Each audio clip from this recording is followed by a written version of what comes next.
இந்த மாலை வேளையிலும் இந்த லெந்து கால கன்வென்ஷன் கூடுகைக்கு அன்போடு கூட வாழ்த்தி வரவேற்கிறோம். இந்த நாளிலும் இந்த லெந்து கால கன்வென்ஷன் கூடுகையை நம்ம மத்தியிலே நடத்தும்படியாக நம்முடைய திருச்சபையை சார்ந்த திரு சாம்ராஜ் சார் அவங்க நம்ம மத்தியில் வந்திருக்கிறாங்க. அவங்களையும் அவங்களுடைய குழுவினரையும் ஆண்டவராகிய இயேசு கிறிஸ்து நாமத்தினால் நம்முடைய திருச்சபையின் சார்பாக அன்போடு கூட வாழ்த்தி வரவேற்கிறோம். இந்த வேளையிலும் நாம் ஜெபிப்போம். ஜெபத்தை தொடர்ந்து அவர்கள் குழுவாக இந்த கன்வென்ஷன் கூடுகை நடத்துவார்கள். ஜெபம் செய்வோம். எங்களை அதிகமாய் நேசித்து வழி நடத்துகிற நல்ல ஆண்டவரே, இந்த நல்ல மாலை வேளையிலும் திருச்சபையின் பிள்ளைகளாக ஆண்டவரே இந்த இடத்துல இணைந்து நீர் பட்ட பாடுகளை ஆண்டவரே எங்களுக்கு என்று நீர் தந்த எல்லா விதமான தியாகத்தின் வெளிப்பாடுகளை நாங்கள் உணர்ந்து கொள்ளும் வகையில் இந்த இடத்துல நாங்கள் கூடி வந்திருக்கிறோம். எங்களோடு கூட நீர் பேசும். உம்முடைய வார்த்தையை கொடுக்கிற அருமையான தாசரை உம்முடைய கரத்தில் தருகிறோம் சுவாமி. அவர்களை மறைத்து உம்முடைய நாமம் வெளிப்படத்தக்கதாய் ஆண்டவரே உம்முடைய வார்த்தையை எங்கள் ஒவ்வொருவருடைய இருதயத்தையும் உடைத்து உமக்கு பிரியமானவர்களாய் வணைகிறதாய் இருக்கட்டும் சுவாமி. நீர் எங்கள் ஒவ்வொருவரையும் பொறுப்பெடுத்துக்கோங்க, வழி நடத்துங்க. உம்முடைய கரத்தில் எங்களை தாழ்த்தி அர்ப்பணிக்கிறோம். அன்பானங்களே இயேசுவின் ஜெபிக்கிறோம் எங்கள் ஜீவனுள்ள நல்ல பிதாவே, ஆமென்.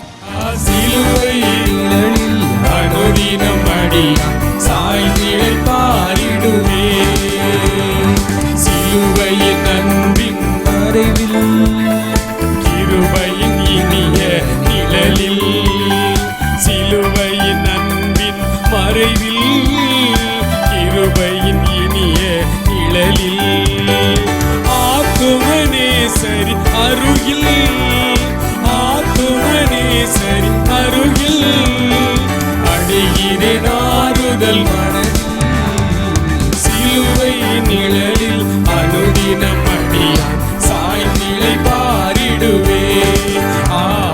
சிலுவை நிழலில் அனுதினம் அடியான் சாய்நிலை பாரிடுவே. அல்லேலூயா, பிரைஸ் தி லார்ட். சிலுவை நமக்கு சிறந்த அடைக்கலமாய் இருக்கிறது என்று பக்தன் பாடினார். அடுத்த ஒரு பாடல், அதுவும் சிலுவை குறித்த ஒரு அருமையான பாடல். சிலுவை சுமந்த உருவம், சிந்தின இரத்தம் புரண்டோடியே, நதி போலவே பாய்கின்றதே, நம்பி இயேசுவண்டை வா.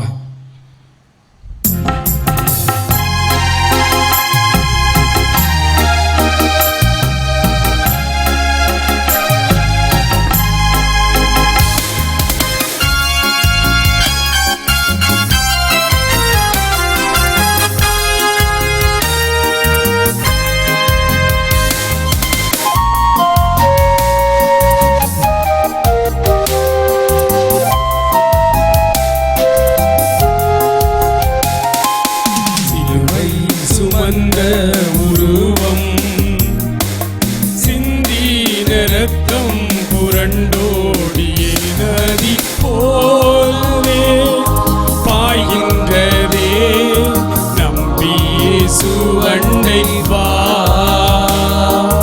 நம்பி இயேசுவண்டை வா. சிலுவை சுமந்த உருவம், எல்லாரும் சேர்ந்து சொல்லுவோம். சிந்தின இரத்தம் புரண்டோடியே, நதி போலவே பாய்கின்றதே, நம்பி இயேசுவண்டை வா, நம்பி இயேசுவண்டை வா.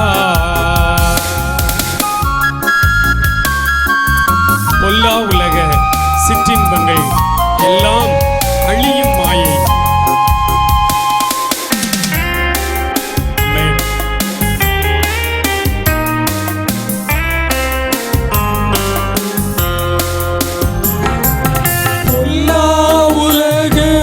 சிற்றின்பங்கள் எல்லாம் அழியும் மாயை, உலக சிற்றின்பங்கள் எல்லாம் அழியும் மாயை, காணாய் நிலையான சந்தோஷத்தில் கர்த்தாவின் அன்பண்டை வா,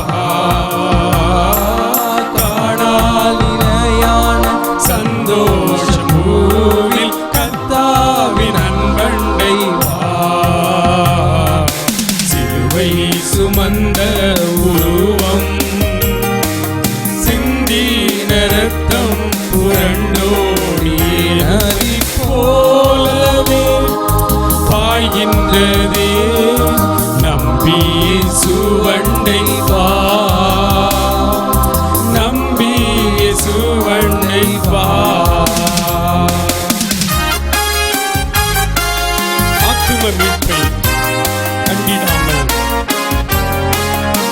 ஆயிரம் ஆயிரம் ஆத்துமாக்கள் தினந்தோறும் அழித்து கொண்டிருக்கிறதே.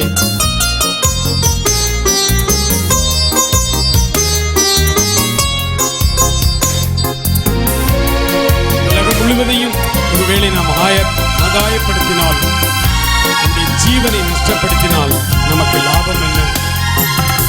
ஆத்தும மீட்பை பெற்றிடாமல் ஆத்மம் நஷ்டமடைந்தார்.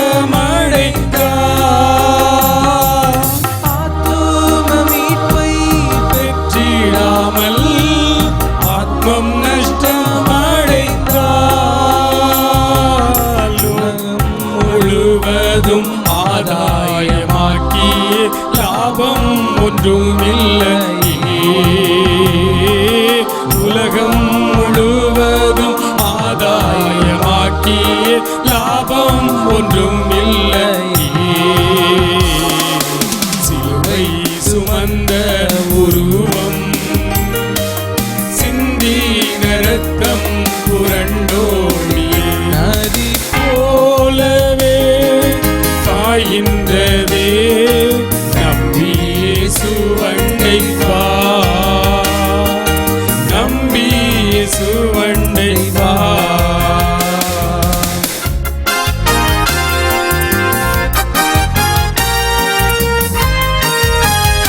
பாவ மனித ஜாதிகளை பாசமாய் மீட்க வந்தார்.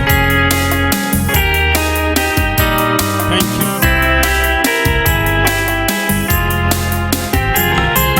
பாவ மனித ஜாதிகளை பாசமாய் மீட்க வரும். பாவ மனித ஜாதிகளை பாசமாய் மீட்க வந்தார். பாவ பரிகாரி கர்த்தர் இயேசுநாதர் பாவம் எல்லாம் சுமந்தார். பாவ பரிகாரி கர்த்தர் இயேசுநாதர் பாவம் எல்லாம் சுமந்தார். சிலுவை சுமந்த உருவம் சிந்தின ரத்தம் புரண்டோடிய நதி போலவே பாய்கின்றதே நம்பியே சுவண்டை வா, நம்பியே சுவண்டை வா. சிலுவை சுமந்த உருவம் சிந்தின ரத்தம் புரண்டோடி நதி போலவே பாய்கின்றதே நம்பியே சுவண்டை வா, நம்பியே சுவண்டை வா. அல்லேலூயா, பிரைஸ் தி லார்ட். மூன்றாவதாக மறுபடியும் சிலுவை குறித்த ஒரு அருமையான பாடல். கல்வாரி அன்பை எண்ணிடும் வேளை கண்கள் கலங்கிடுதே, கர்த்தாவும் அன்பை கர்த்தாவும் பாடுகள் இப்போதும் நினைத்தால் நெஞ்சம் நெகிழ்ந்திடுதே. இந்த மூன்றாவது சரணம் பாடும் பொழுது நம்ம எல்லாரும் எழுந்து நின்று பாடி கர்த்தரை துதித்து ஆண்டவருடைய வேத வசன வார்த்தைகளுக்குள் கடந்து செல்ல போகிறோம். கல்வாரி அன்பை எண்ணிடும் வேளை பழைய பாடல் நல்ல தெரிந்த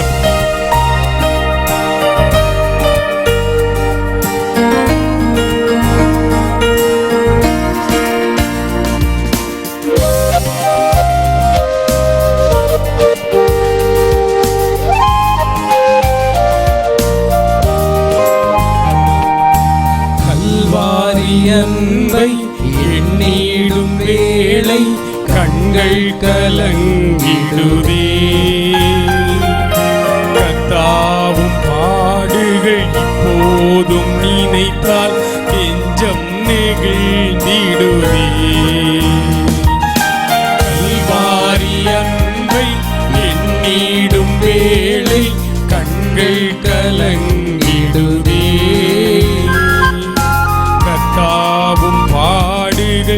இப்போதும் நினைத்தால் நெஞ்சம் நெகிழ்ந்திடுதே.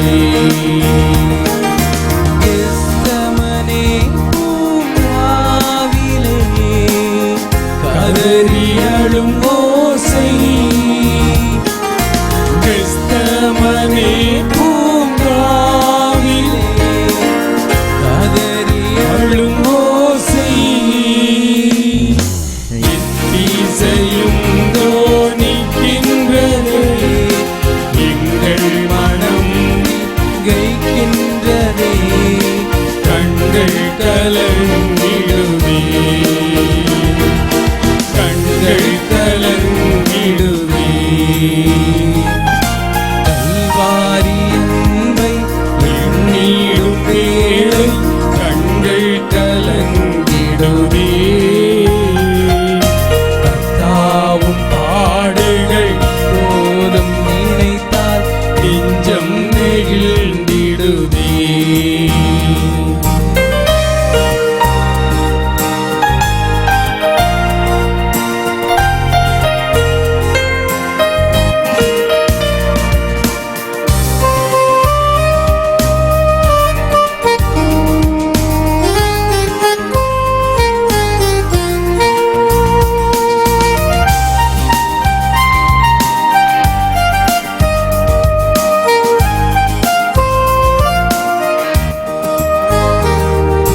சிலுவையில் மாட்டி வதைத்தனரோ, உம்மை சிரமாக்கினரோ. சிலுவையில் மாட்டி வதைத்தனரோ, உம்மை சிரமாக்கினரோ. அப்போதும் அவர்காய் வேண்டினீரே, அன்போடு அவர்களை கண்டீரன்றோ. அப்பாவும் அன்பு பெரிதே, அப்பாவும் அன்பு பெரிதே. கல்வாரி அன்பை நீடும் வேளை கண்கள் கலங்கிடுதே. தாவும் பாடுகள் இப்போதும் நினைத்தால் நெஞ்சம் நெகிழ்ந்திடுதே. நாம் யாவரும் அப்படி எழுந்து நின்று முடிந்தவர்கள் ஜெபத்தோடு இந்த கடைசி சரணத்தை பாடுவோமா? உங்களையும் என்னையும் அவரை போல மாற்றிடவே அவருடைய ஜீவனையே நமக்கு கொடுத்தார். இந்த உலகத்தில் மற்ற எல்லாரையும் விட நம்மை நேசித்த ஒருவர் இயேசு கிறிஸ்து மாத்திரமே. நம் தாய் தகப்பனை விட நம்மை நேசித்தவர், நேசிக்கிறவர் அவர் ஒருவர் மாத்திரமே. சேர்ந்து சொல்லுவோமா? என்னையும் உம்மை போல் மாற்றிடவே உம் ஜீவன் தந்தீரன்றோ. என்னையும் உம்மை போல் மாற்றிடவே நம் ஜீவன் தந்தீரன்றோ. என் தலை தரை மட்டும் தாழ்த்துகிறோ, தந்து விட்டோம் அன்பு கரங்களிலே, ஏற்று என்றும் நடத்தும், ஏற்று என்றும் நடத்தும். கல்வாரி என்பை எண்ணிடும் வேளை கண்கள் கலங்கிடுதே. கர்த்தாவும் பாடுகள் இப்போதும் நினைத்தால் நெஞ்சம் நெகிழ்ந்திடுதே. கல்வாரில் கண்களை மூடி அவரை மாத்திரம் நோக்கி பார்ப்போமா? அவர் நல்லவர், நல்லவராகவே இருக்கிறார். இந்த மாலை வேளையில் சிலுவை பாடுகளை குறித்து தியானிக்க வந்திருக்கிறதான இந்த வேளையில் ஆண்டவர் நம் ஒவ்வொருவரோடும் பேசும்படியாக நம்முடைய ஆவி ஆத்மா சரீரம் ஒன்றி கரத்தில் ஒப்பு கொடுப்போமா? Thank you Jesus. தாய் உன்னை மறந்தாலும் நான் உன்னை மறவேன் என்று வாக்கு கொடுத்தீங்களே. ஸ்திரீயானவள் தன் கர்ப்பத்தின் பிள்ளைக்கு இறங்காமல் தன் பாலகனை மறப்பாளோ? அவர்கள் மறந்தாலும் நான் உன்னை மறப்பதில்லை என்று சொன்னீங்களே. மறவாத என் ஆண்டவரே, அகில உலகத்திற்காகவும் அண்ட சராசரத்திற்காகவும் இவ்வுலகின் சகல மனிதர்களையும் ஆண்டவரே எவ்வித வேறுபாடும் இல்லாமல் நேசித்து சிலுவையில் உடைய திரு ரத்தத்தை எங்களுக்காய் விட்டு கொடுத்தீரப்பா. தகப்பனே, எங்கள் ஒவ்வொருவரோடும் நீர் இடைப்பட்டு பேசுங்கப்பா. எங்கள் ஒவ்வொருவரோடும் நீர் இடைப்பட்டு பேசும் ஆண்டவரே.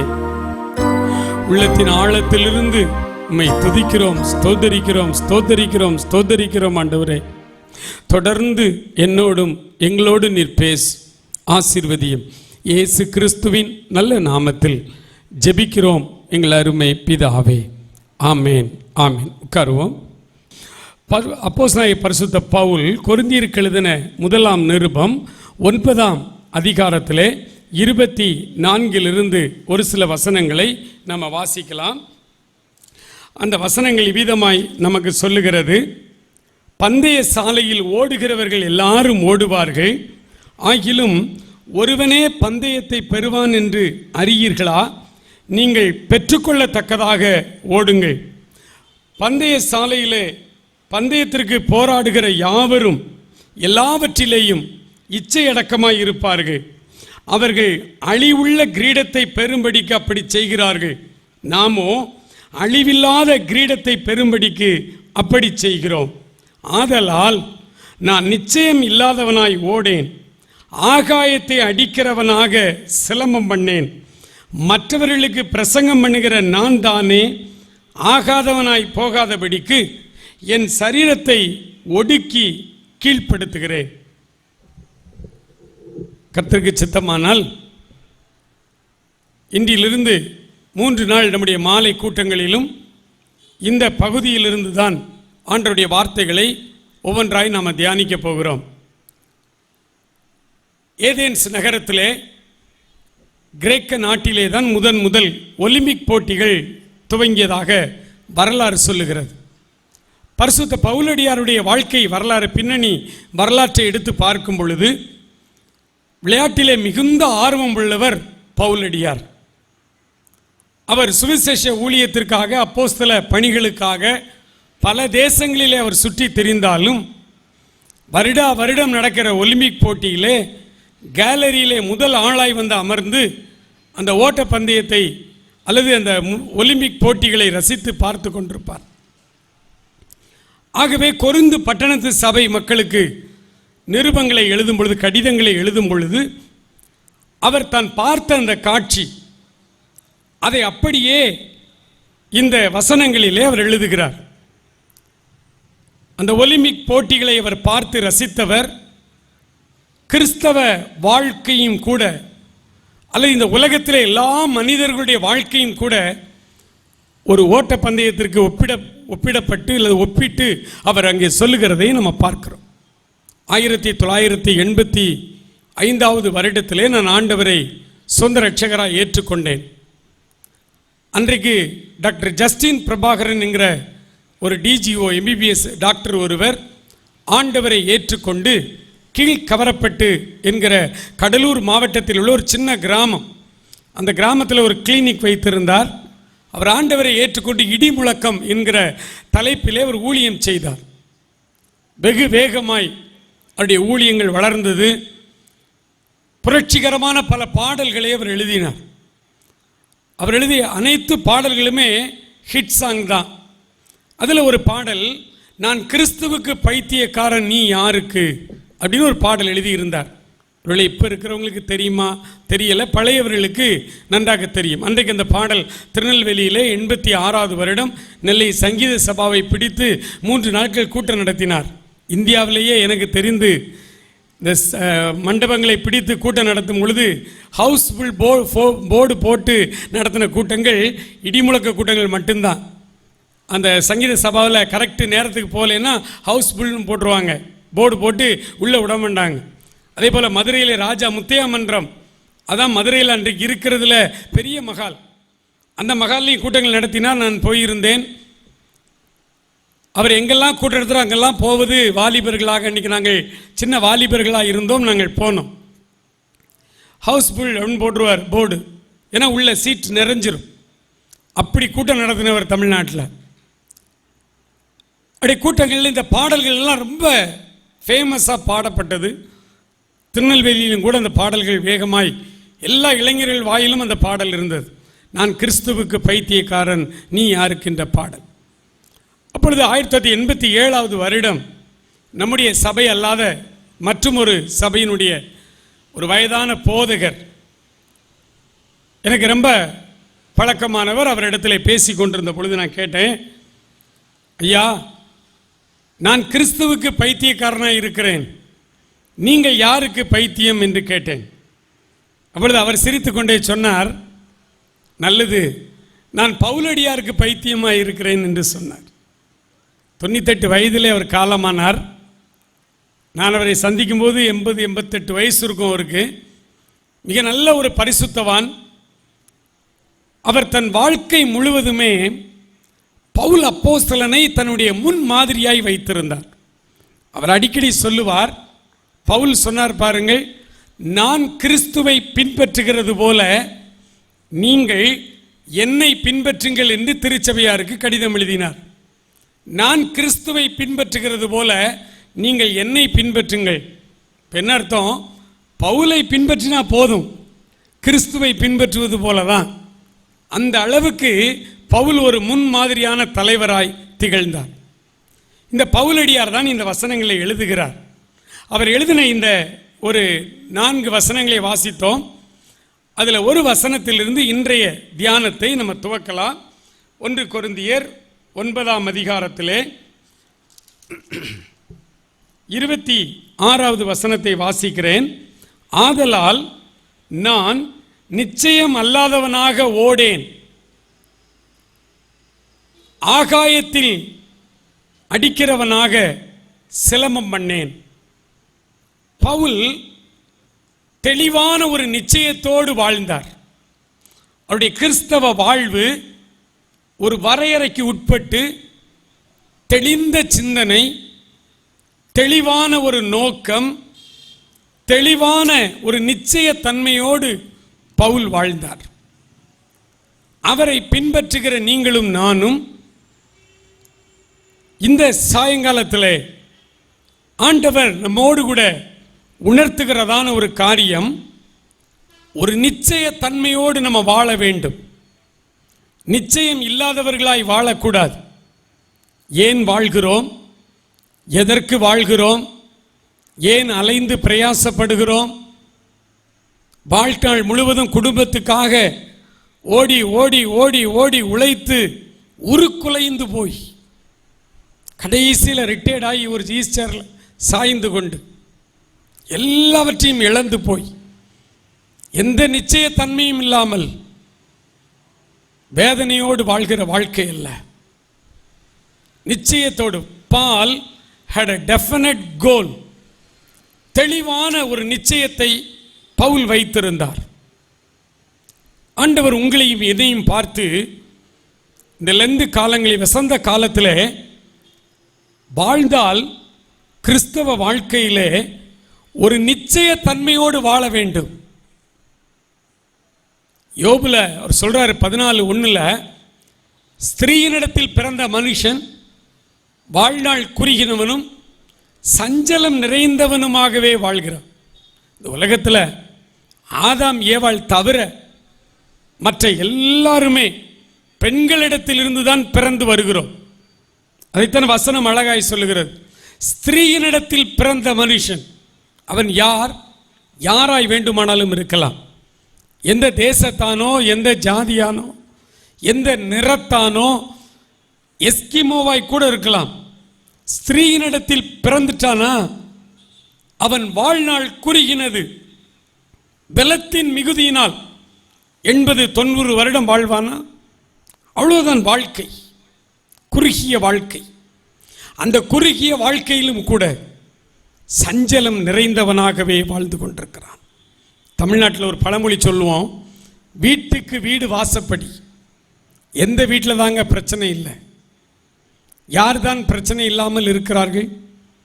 அமர்ந்திருக்கிற நீங்கள், பேசுகிற நான், நம்ம ஒவ்வொருடைய வாழ்க்கையும் எடுத்து பாருங்கள். பிரச்சனையே இல்லை, நான் மகிழ்ச்சியாக இருக்கிறேன், எனக்கு எந்த பொறுப்பும் பாரமும் இல்லை, சஞ்சலம் இல்லாமல் வாழ்கிறேன்னு யாராவது சொல்ல முடியுமா? முடியாது. என்ன வசனம் சொல்லிருச்சு. வசனம் சொன்னால் சொன்னது தான், அதற்கு வேற அப்பீல் கிடையாது. வசனம் சொல்லுகிறது, பெண்களிடத்தில் பிறந்து வருகிற மனுஷன் வாழ்நாள் குறுகினவனும் சஞ்சலம் நிறைந்தவனுமாகவே வாழ்ந்து கொண்டிருக்கிறான் என்றால், இப்படிப்பட்ட இந்த குறுகிய வாழ்க்கையிலே பவுல் அப்போஸ்தலனை போல ஒரு நிச்சய தன்மையோடு ஒரு கோல், ஒரு லக்கை நோக்கி நாம் மிக சீராய் பயணம் செய்ய வேண்டும். நமக்கு ஒரு கோல் இருக்கணும். சில நேரங்களில் பேப்பரில் படிப்போம், கடன் தொல்லையினால் குடும்பமாய் தற்கொலை செய்து கொண்டார்கள், கடன் பாரத்தினால், அல்லது தொழிலில் நஷ்டத்தினால், அல்லது வாலிபர்களை பாருங்கள் காதல் தோல்வியினால் பல காரியங்களை சொல்லுவார்கள், தற்கொலை செய்து கொண்டார்கள் என்று. அவர்களுக்கு தெரியாது, அவர்கள் நினைக்கிறார்கள் தற்கொலை முடிவு என்று. இந்த உலகத்திலே சாவு முடிவல்ல, ஒரு புது வாழ்வின் ஆரம்பம். அது வாழ்வின் முடிவல்ல. சிலுவையிலே ஆண்டவர் ஒவ்வொரு வார்த்தைகளாய் பேசிக்கொண்டே வந்தார். முடிந்தது என்று சொன்னார். முடிந்தது என்று சொன்னால் அதோடு எல்லாம் முடிந்து விடவில்லை. அவர் முடிந்தது என்று சொல்லி தன்னுடைய ஜீவனை கொடுத்த பொழுது உங்களுக்கும் எனக்கும் இந்த உலகத்தின் சகல மனிதர்களுக்கும் ஒரு புது வாழ்வு துவக்கமாகிறது. ஒரு முடிவின் ஆரம்பம் என்று சொல்லுவார்கள் இலக்கியவாதிகள். இந்த உலகத்திலே நாம் வாழ்கிற இந்த கொஞ்ச காலம் வாடகை காலம், ஒரு வாடகை வீட்டில் வசிப்பது போல வாழ்ந்து கொண்டிருக்கிறோம். ஒரு நாள் இந்த உலகத்தை விட்டு நாம் நீங்கி போவோம். அது சாவல்ல, நிலை மாற்றம். இப்பெல்லாம் 5வது வகுப்பிலேயே அறிவியல் ஆசிரியர்கள் சொல்லிக் கொடுக்கிறார்கள். ஜடப்பொருள் 3 நிலைகளிலே காணப்படுகிறது. திடப்பொருள், திரவ பொருள், வாயு பொருளாய் காணப்படுகிறது. அதற்கு உதாரணம் எல்லா ஆசிரியர்களும் சொல்வது பனிக்கட்டி உதாரணம். ஒரு பனிக்கட்டி இருக்கிறது, ஒரு ஐஸ் இருக்கிறது, அது திடப்பொருள், தொட்டு பார்க்கலாம், பிடிக்கலாம், கையில் தூக்கலாம். ஐஸ் திடப்பொருள். அது வெப்பத்தினால் உருகி தண்ணீராய் மாறுகிறது, திரவ பொருளாய் மாறிவிட்டது. இப்போ பனிக்கட்டி எங்கே காணும்? பனிக்கட்டி இல்லை, நம்ம கண்களுக்கு புலப்படலை. அதுக்காக பனிக்கட்டி இல்லைன்னு ஆயிருமா? தண்ணி தான், அந்த பாத்திரத்தில் இருக்கிற அந்த தண்ணீர் தான் பனிக்கட்டி. சரி, இந்த பாத்திரத்தில் தண்ணீரை கொதிக்க வைக்கிறோம், மறுபடியும் அதை வெப்பப்படுத்துகிறோம், அது ஆவியாய் மாறி கொஞ்ச நேரத்தில் பாத்திரத்தில் வெத்து பாத்திரமாய் மாறி விடுகிறது. ஒன்றுமே இல்லை, எல்லாம் ஆவியாகி போய்விட்டது. இப்போ கண்ணுக்கு எதுவுமே தெரியல. திடப்பொருளும் கண்ணுக்கு தெரியல, கொஞ்சம் முன்னாடி இருந்த திரவ பொருளும் கண்ணுக்கு தெரியல. அதற்காக பனிக்கட்டி இல்லை என்று சொல்லிவிட முடியுமா? பனிக்கட்டி செத்து போயிருச்சு சொல்ல முடியுமா? அந்த ஆவியாக அது இன்னும் இருக்கிறது. அந்த ஆவியை நீங்கள் குளிர வைத்தால் அது மறுபடியும் தண்ணீராக மாறுகிறது. அந்த தண்ணீரை எடுத்து கொண்டு போய் ஃப்ரிட்ஜில், ஃப்ரீசர் பாக்ஸில் வச்சிங்கன்னா அது மறுபடியும் பனிக்கட்டியாய் மாறி விடுகிறது. நிலை மாற்றம். பொருள் அழிவதில்லை, நிலை மாற்றம். அப்படியானால் இந்த உலகத்திலே பிறந்த எல்லாரும் ஒரு நாள் மரணத்தை சந்தித்துத்தான் ஆக வேண்டும். அன்றியும் ஒரே தரம் மரிப்பதும் பின்பு நியாய தீர்ப்படைவதும் மனுஷனுக்கு நியமிக்கப்பட்டிருக்கிறதே. 7 பிறவி 7 பிறவி என்றெல்லாம் கிடையாது. எபிரேயர் 9ஆம் அதிகாரம் 27வது வசனம் சொல்லுகிறது, அன்றியும் ஒரே தரம் மரிப்பதும் பின்பு நியாய தீர்ப்படைவதும் எல்லா மனுஷருக்கும் நியமிக்கப்பட்டிருக்கிறதே என்று வேதம் சொல்லுகிறது. அப்படியான இந்த உலகத்தில் பிறந்த நாம் எல்லாரும் ஒரு நாள் மரணத்தை சந்திக்கிறோம். அது இழப்பல்ல, அது மரணம் அல்ல, அது துக்க நிகழ்ச்சியில். ஆகவேதான் கிறிஸ்தவர்களை பார்த்து பவுல் சொல்லுகிறார், மற்றவர்களைப் போல அழ வேண்டாம், செத்தவர்களுக்காக அழக்கூடாது, பாடல்களை பாடுங்கள், மகிழ்ச்சியாக இருக்க வேண்டும். ஏனென்றால் மரித்தவர்கள் அவர்கள் அதோடு நம்முடைய கண்களுக்கு புலப்பட மாட்டார்கள், அவ்வளவுதான். அவருடைய சரீரம் வாடகை வீடு, அதை கொண்டு போய் அடக்கம் செய்கிறோம். மண்ணுக்கு மண்ணாய் புழுதிக்கு புழுதியாய் வருகையிலே எது எழும்பட்டும் என்று சொல்லி அதை அடக்கம் செய்து விடுகிறோம். மண்ணிலிருந்து வந்தது மண்ணுக்கு திரும்புகிறது. உள்ளே இருக்கிற ஆவி, உள்ளே இருக்கிற ஜீவன், உள்ளே இருக்கிறது இன்னர் மேன், நம்முடைய ஓன் ஸ்பிரிட், அது தெய்வத்தினிடத்திலிருந்து வந்தது, அது அங்கே செல்ல வேண்டும். சரியான கிறிஸ்தவ வாழ்க்கை வாழ்ந்து இயேசு கிறிஸ்துவை மெய் இரட்சகராய் குல தெய்வமாய் ஏற்றுக்கொண்டு அவர் நமக்கு காண்பித்து சென்ற அந்த அடிச்சுவடிலே பலமுறை நான் சொல்லி இருக்கிறேன். இந்த வசந்த காலத்தில் லெந்தனும் நாட்களிலே அவருடைய பாடு மரணத்தை தியானிக்கிறோமே. ஆண்டவர் ஏன் இந்த உலகத்திற்கு மனிதனாய் வந்தார்? அநேகர் நம்ம பார்த்து கேட்பாங்க, என்னங்க உங்கள் இயேசுநாதர் பிறந்து 2000 வருஷம் தானங்க ஆச்சு, அப்போ 2000 வருஷத்துக்கு முன்னால் யாருங்க கடவுளாக இருந்தா? இயேசு தான் கடவுள்னு சொல்கிறீங்க, சரி ஒத்துக்கிடுவோம். உங்கள் கடவுள் பிறந்தே 2000 வருஷம் தானே ஆச்சு, அப்போ அதுக்கு முன்னாடி யார் இருந்தா? அதுக்கு முன்னாடி இருந்த உலகங்களை எல்லாம் யார் நடத்தினது, யார் படைத்தது அப்படின்லாம் கேட்பாங்க. பாவம் உங்களுக்கு தெரியாது. ஆண்டவர் காணக்கூடாத இறைவன், அண்ட சராசரங்களையும் அவர்தான் உருவாக்கி சகலவற்றையும் தனக்காக தம் மூலமாய் தனக்காக உருவாக்கின தெய்வம் தான் ஒரு மனிதனாய் இந்த பூமியிலே காண்கிற வடிவத்திலே இயேசு என்கிற பெயரிலே மனிதனாய் அவதரித்தது தான் இன்றைக்கு 2000 ஆண்டுகளுக்கு முன்பு. அவர் எதற்கு இந்த பூமியிலே பிறந்தார் என்று கேட்டால் ஆளாளுக்கு ஒரு காரணம் நம்ம சொல்லுவோம், எல்லாமே உண்மையான காரணம் தான். ஒருத்தர் சொல்லுவாங்க, அவர் நமக்கு பாவ பரிகாரியாய் இந்த உலகத்திலே வந்து மரித்தார், உண்மைதான். ஒவ்வொரு காரியமாய் அவர் இந்த பூமியிலே மனிதனாய் பிறந்து வந்ததற்கு பல காரியங்கள். ஒருத்தர் சொன்னார், ரத்தம் சிந்துவதற்காகவே ஆண்டவர் இந்த உலகத்திலே பிறந்தார், சாவதற்காகவே இந்த உலகத்திலே அவர் அவதரித்தார் என்று சொல்வார்கள். ரத்தம் சிந்துவதற்காய் மாத்திரம் அவர் பிறந்தார்னு வச்சுங்களேன். இயேசு குழந்தையாக இருந்த பொழுது ஏரோது ராஜா ஒரு சட்டம் போட்டான், 2 வயதிற்குட்பட்ட எல்லா ஆண் குழந்தைகளையும் கொலை செய்யுங்கள் என்று சட்டம் போட்டான். அப்படியானால் ரத்தம் சிந்துவதற்காய் மாத்திரம் இயேசு பிறந்திருப்பாரானால் எல்லா குழந்தைகளும் சாகும் பொழுது இவரும் ரத்தம் சிந்தி இருக்கலாமே. ரத்தம் சிந்துவதற்காய் மாத்திரம் அவர் வரவில்லை.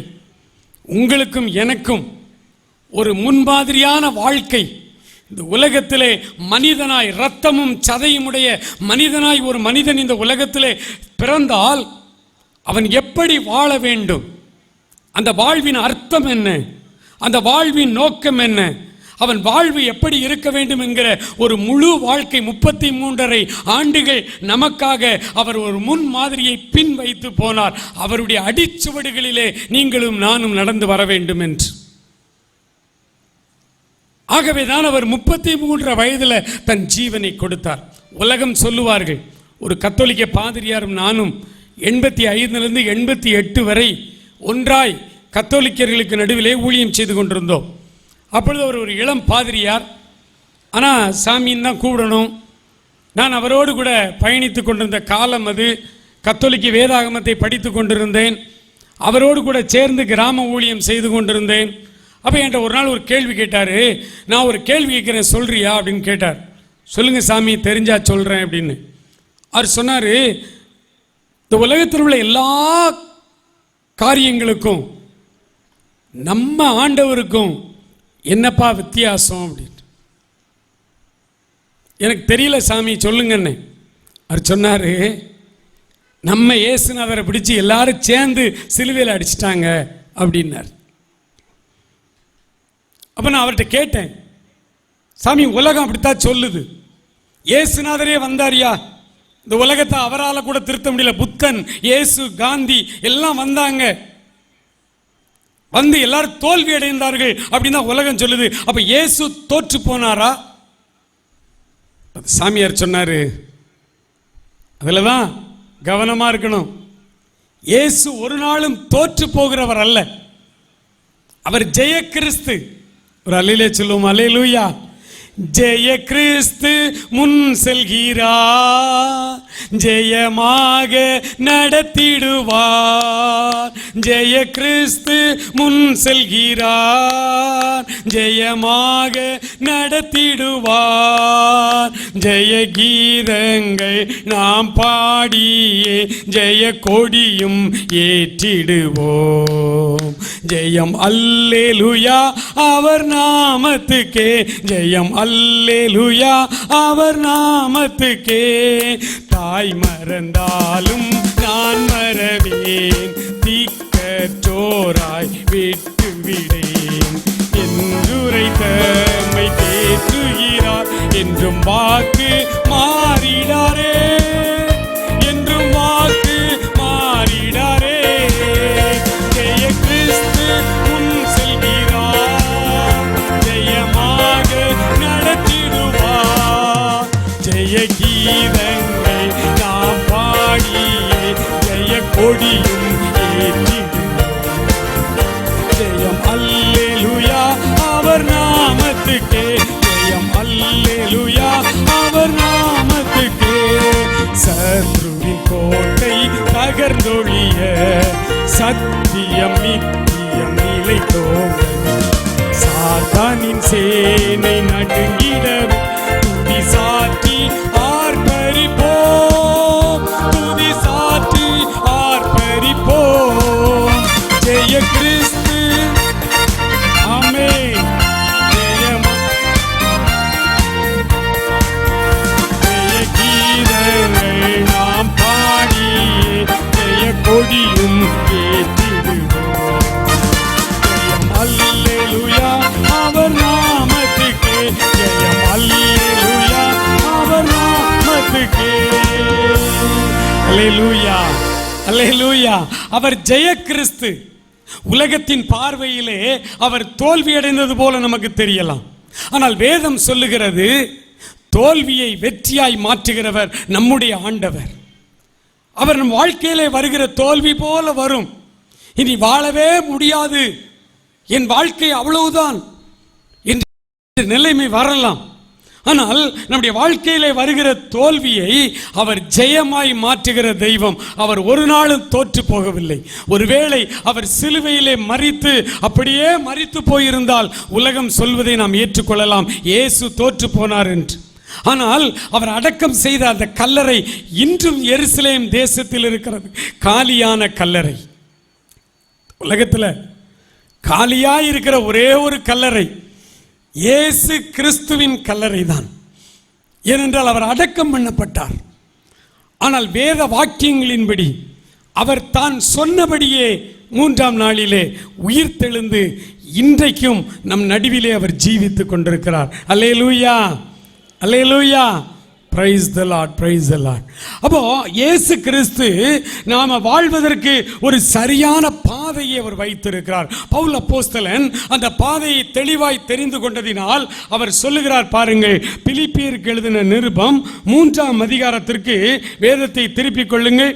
பிலிப்பியருக்கு எழுதின நிருபம் 3ஆம் அதிகாரத்திலே 12, 13, 14 அந்த வசனங்களை நாம் வாசிக்கும் பொழுது 12வது வசனத்திலே அவர் சொல்றார் பாருங்க. நான் அடைந்தாயிற்று, முற்றிலும் தேறினவனானேன் என்று என்னை குறித்து நான் எண்ணாமல் கிறிஸ்து இயேசுவினால் நான் எதற்காக பிடிக்கப்பட்டேனோ அதை நான் பிடித்து கொள்ளும்படிக்கு ஆசையாய் தொடர்கிறேன். பவுல் தெளிவாய் உங்களுக்கும் எனக்கும் புரியும் தமிழ்ல அவர் கற்றுத்தர்றார் பாருங்களேன். நான் இயேசு கிறிஸ்துவினால் எதற்காக நான் பிடிக்கப்பட்டேனோ அதை நான் பிடித்து கொள்ளும்படிக்கு ஆசையாய் தொடர்கிறேன். அவர் என்னை எதற்காக பிடித்தார்? உங்களை எதற்காக அவர் அழைத்தார்? இந்த முற்றத்தில் ஏன் அவர் நம்மை வைத்திருக்கிறார்? நித்திய ஜீவனுக்கென்று அவர் நம்மை அழைத்திருக்கிறார். விலையேற பெற்ற அந்த ரட்சிப்பினாலே அவர் நித்திய ஜீவனுக்கென்று நம்மை அழைத்திருக்கிறார். பவுலையும் அப்படித்தான் அழைத்தார். இப்ப பவுல் சொல்றார் பாருங்க, நான் கிறிஸ்துவினால் எதற்காக பிடிக்கப்பட்டேனோ அந்த நித்திய ஜீவனை நான் பிடித்து கொள்ளும்படிக்கு ஆசையாய் தொடர்கிறேன். இதோடு தொடர்புடைய இன்னொரு வசனத்தை வாசிக்கலாம். திருப்புங்கள், வெளிப்படுத்தின விசேஷம் 3ஆம் அதிகாரத்துக்கு வேதாகமத்தை நாம் எடுத்துக்கொள்வோம். வெளிப்படுத்தின விசேஷம் 3ஆம் அதிகாரத்திலே அவர் சொல்றார் பாருங்க, 11வது வசனம் அண்டர்லைன் பண்ணி வச்சிடுங்க, ரொம்ப முக்கியமான வசனம். வெளிப்படுத்தல் 3:11. நீங்களே வாசிங்களேன் ஒருத்தர் சத்தமாய். இதோ சீக்கிரமாய் வருகிறேன், ஒருவனும் உன் கிரீடத்தை எடுத்துக்கொள்ளாதபடி உனக்குள்ளதை பற்றி கொண்டிரு. பற்றி கொண்டிருந்தா கட்டியா பிடிச்சிக்க. ஏன் இல்லைன்னா பின்னால வர்றவன் பார்த்திட்டு போயிடுவான். நமக்கு சின்ன வயசுலேயே சண்டே கிளாஸில் ஒன்று சொல்லி கொடுத்தாங்க பாட்டு. ஒரு வெண்ணங்கி, ஒரு பொன்முடி, ஒரு வாத்தியம், ஒரு மேல் வீடு, ஒரு ஜெயக்கொடி, ஓயா இன்பம் எனக்குண்டு மோட்சத்து. அப்போ நம்ம எப்படி வளர்ந்துருக்கிறோம் அப்படின்னு கேட்டிங்கன்னா, உலகத்தில் யார் ரட்சிக்கப்பட்டாலும் அவங்களுக்கு ஒரு கிரீடத்தை ஆண்டவர் வாக்கு கொடுத்திருக்கிறார். என்ன நல்ல போராட்டம் போராடினேன், ஓட்டத்தை முடித்தேன், விசுவாசத்தை காட்டுக்கொண்டு இது முதல் நீதியின் கிரீடம் எனக்காய் வைக்கப்பட்டிருக்கிறது. எனக்கு மாத்திரமல்ல, என்னை போல ஓடி வருகிற எல்லாருக்கும் அந்த கிரீடம் என்ன செய்யப்பட்டிருக்கிறது, வைக்கப்பட்டிருக்கு. அப்போ ரட்சிக்கப்பட்டு வருகிற எல்லாருக்குமே அவர் கிரீடம் ஒன்று வச்சுட்டாருன்னா, ஏன் கிரீடத்தை நான் எதுக்கு கெட்டியா பிடிச்சுக்கணும்? அடுத்தவன் ஏன் அதை பிடிச்சிட்டு போறான்? இந்த இடத்துல அழகா சொல்றாரு பாருங்களேன், 3:11, இதோ நான் சீக்கிரமாய் வருகிறேன். ரைட்டு, வரட்டும். ஒருவனும் உன் கிரீடத்தை எடுத்துக்கொள்ளாதபடி, அவனுக்கு தான் ஒரு கிரீடம் உண்டு இல்ல. ஒருவனும் உன் கிரீடத்தை எடுத்துக்கொள்ளாதபடி உனக்குள்ளதை, அப்படின்னு என்ன அர்த்தம்? உன் கிரீடத்தை கெட்டியா பிடிச்சிக்க. அசந்து மறந்துருந்தீன்னா கிறிஸ்துவ வாழ்க்கையில முந்தினோர் பிந்தினோர் ஆயும், பிந்தினோர் உன் கிரீடத்தை அவன் பிடிச்சிட்டு போயிடுவான்.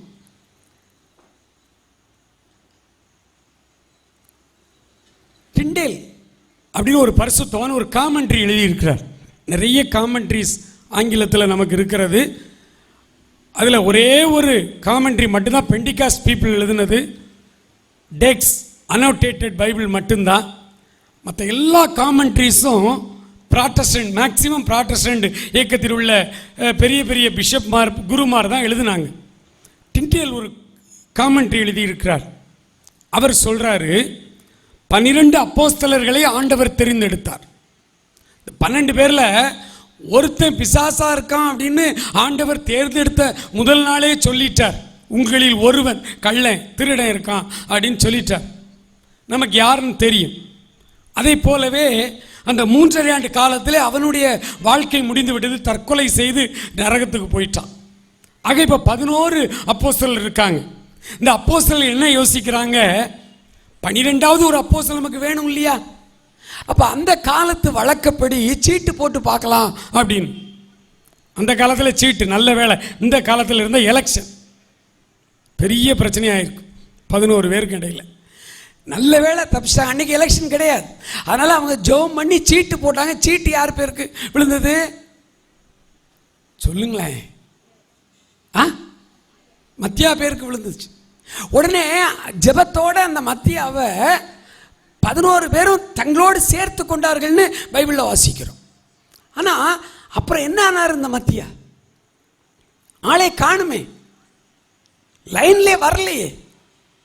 அப்போ டிண்டேல் காமெண்ட்ரியில் அவர் என்ன சொல்றாருன்னா, ஒரு மனிதன் தன் அழைப்பை இழந்து தன் கிரீடத்தை பெற்றுக்கொள்ளாமல் அவன் நாண்டுகிட்டு செத்து நஷ்டப்பட்டு போனான், நரகத்துக்கு போயிட்டான். அந்த கிரீடத்தை, அந்த அப்போஸ்தல அழைப்பை ஆண்டவர் மத்தியாவுக்கு கொடுக்கல, இவங்க தான் சீட்டு போட்டு எடுத்தாங்க. தேவன் ரொம்ப காலத்துக்கு பிறகு சவுல் என்ற வாலிபனை பவுலாய் மாற்றி அவனுக்கு அந்த கிரீடத்தையும் சேர்த்து கொடுத்தார். டபுள் போர்ஷன், 2 அழைப்பு இப்போ பவுலுக்கு. அதனால தான் எல்லாரையும் விட அதிக ரகசியங்களை தெரிந்தவர் பவுல், எல்லாரையும் விட அதிக நிருபங்களை எழுதினது பவுல், எல்லாரையும் விட 3 கண்டங்களிலே, ஆசியா மைனர், ஆப்பிரிக்கா, அங்கே ஐரோப்பா, 3 கண்டங்களில் இன்னைக்கு இருக்கிற வசதி எதுவும் இல்லாத காலத்திலே திருச்சபைகளை ஸ்தாபித்தார். சபைகளின் சக்கரவர்த்தி என்று போற்றப்பட்டார்.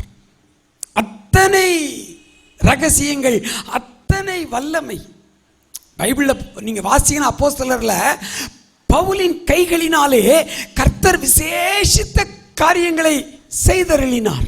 அவருடைய சரீரத்திலிருந்து உருமாலையும் கச்சைகளையும் கொண்டு வந்து வியாதியஸ்தர் மேல், பிசாசு பிடித்தவர்கள் மேல் போட பிசாசுகள் அலறி ஓடியது, வியாதியஸ்தர்கள் குணமானார்கள். அத்தனை ஆற்றல் உள்ளவராய் பவுலை கடவுள் 2 மடங்கு மற்ற அப்போஸ்தலரை விட அதிகமாய் பயன்படுத்தியதுக்கு காரணம், பவுலுக்கென்று ஒரு அழைப்பு இருந்தது. யூதாஸ் இழந்து போன அழைப்பையும் அவர் பெற்றுக்கொண்டிருக்கலாம். பொதுவாக தியாலஜி எல்லாமே எப்படி இருக்குன்னா இப்படித்தான் அப்படின்னு நீங்கள் தியாலஜி செமினரியில் படிக்கிற மாணவர்கள் இப்படித்தான் அப்படின்னு பேப்பரில் எழுதுனீங்கன்னா மார்க் தர மாட்டாங்க. தியாலஜிக்கல் செமினரில் இப்படி இருக்கலாம், இப்படியும் இருக்கலாம், இப்படி இருக்கலாம், என்னென்ன காரியங்களினால.